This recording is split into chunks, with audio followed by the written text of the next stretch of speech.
Hi everyone, I thought I'd just do a quick video on insulated tile backerboard versus cement tile backerboard and why I decided to choose the insulated type. So as you can see on the wall behind me, this is 12mm insulated tile backerboard, and here I've just got an offcut. So you can see you've got this purple foam in the middle, and then either side has got a thin kind of cementitious layer on there with like a fiberglass mesh across it, whereas this one is 12mm cement backerboard. This is similar, it's got a fiberglass sheet over either side to hold it together, but this is much heavier. Now both of these are good products. The reason that I decided to go with the insulated type is that it's much easier to work with, so it's a much lighter weight board, it's much easier to cut, it's very easy to just cut with a Stanley knife, whereas the cement backerboard I tend to get an angle grinder out. Just because it's so difficult to cut and score with a Stanley knife, it's much easier to just get that grinder out. This insulated board is also much lighter and it's completely waterproof. The bit that really swung it for me is the fact that this is completely waterproof. The cement backerboard actually has a small amount of water absorption, and that was my concern with using that actually if you ever start to get water behind the tiles, there's a risk that it will take on water. So a lot of the manufacturer's instructions on the cement backerboard actually said you should prime it with SBR, a waterproofing SBR, before tiling onto it, whereas this is good to just tile straight onto.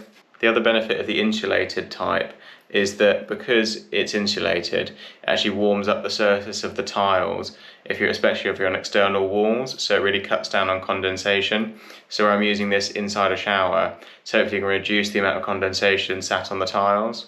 Now for the insulated tile backerboard, there's no requirement to prime it with anything. You're good to tile straight onto this surface. So how I fixed it is using these stainless steel plate washers, and I've used a stainless steel screw. These are the screws I went for, just from Screwfix, a stainless steel ultra screw multi-purpose wood screw, because we're going into wooden studs on this side. And I've gone for stainless steel just on the slow chance that there's ever any water that gets behind the tiles and onto this board, just to reduce the chance of getting any rust on these. I will be putting a waterproof little membrane sealant over the top of all these holes and the joints in the board, so they should never get wet, but it's just belt and braces just in case. And we're doing similar on this wall, but on this wall, because it's brickwork, rather than just screwing into the studs, I'm actually going to tile adhesive this wall and tile adhesive the back of the boards as well, and then stick them onto the wall with just a few screws to hold the board on. That way the combination of screws, wall plugs and tile adhesive should give me a really good fixing for the boards onto this wall. Again, I'm using 12mm backerboard on this wall because this is actually, for old brickwork, this is a very flat wall and quite straight. So the rest of the wall will just get hard walled and skimmed, and that will be about 12mm as well, so we should get a flush finish on the new plaster up to the edge of the tile backerboard.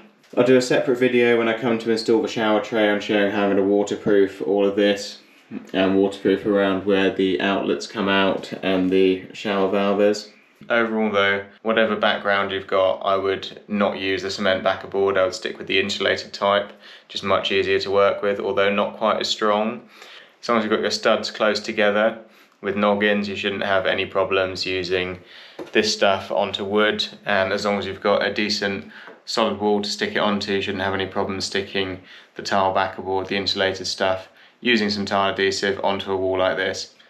The tile adhesive is maybe excessive, perhaps you could just screw it and it won't move, but I thought I'm going to go for tile adhesive on this wall.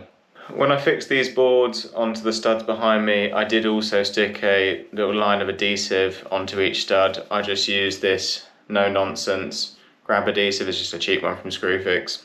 It is rated to use externally, so I figured it would be fine, but in theory it's never going to get any water behind these boards anyway, so I thought this would do just fine. It's a cheap one, but you could go for a more expensive brand if you wanted to. Really the purpose of this was just to fill any voids between the board and the studs where there's any air gaps, basically where if the studs weren't 100% straight or the noggins weren't 100% straight, it was just bridging that gap basically. I did spend quite a long time there getting the wall perfectly straight and getting all the noggins straight, so this shouldn't really be doing very much work at all. The screws should be doing all of the work. If you enjoyed this video, please like and subscribe for more. Thank you for watching.